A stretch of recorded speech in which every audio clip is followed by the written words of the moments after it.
So this module definitely surprised me the most as far as things that I just wasn't aware of or didn't know as far as copyright laws and rules, just the different regulations with that and license that you need to use things, especially within education.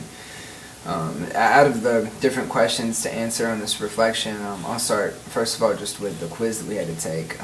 I actually did very poor on it. I made a 64% on it because there were so many questions that I just wasn't aware of. Just to start off first, the Blockbuster one about the owner of Blockbuster giving one free rental a week to the school to show to a larger crowd as a reward.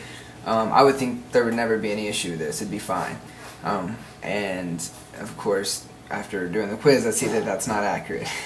There's other steps that have to happen. So there's definitely a lot that in the future before sharing or using different things that it definitely needs to be looked into if it's being done the right way and legally.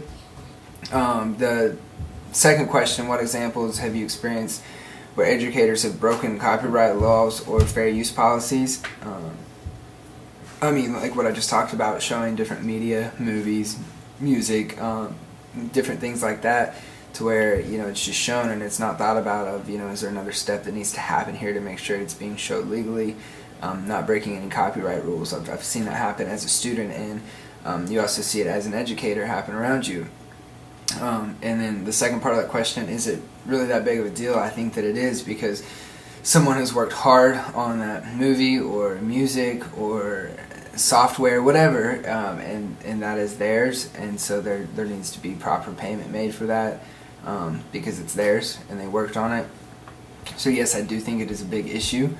Another thing that stood out to me was schools, universities, high schools using different software systems and copying them instead of having to buy another one. This definitely stands out to me as something that is wrong, but I think it happens a lot just because of the financial aspect of it, that it can get expensive, and that would probably be the main reason it happens.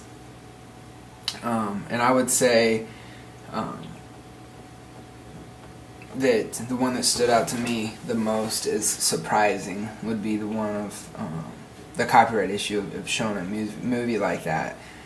That there's different steps that need to happen before just showing a movie to a large crowd. But outside of that, like I said, the different software things where they're copied, the question also about a kid using the Viking logo and taking it from another picture, that was one that stood out to me and surprised me the most. Also, because people do it all the time, where they just take a picture, take an image, take something and use it towards another, and it wasn't theirs originally. They didn't create it, so there's a copyright to that. And so I think a lot of people just overlook this and think, oh, nothing will ever come from it. But I think it's something that needs to be paid more attention to and is very important.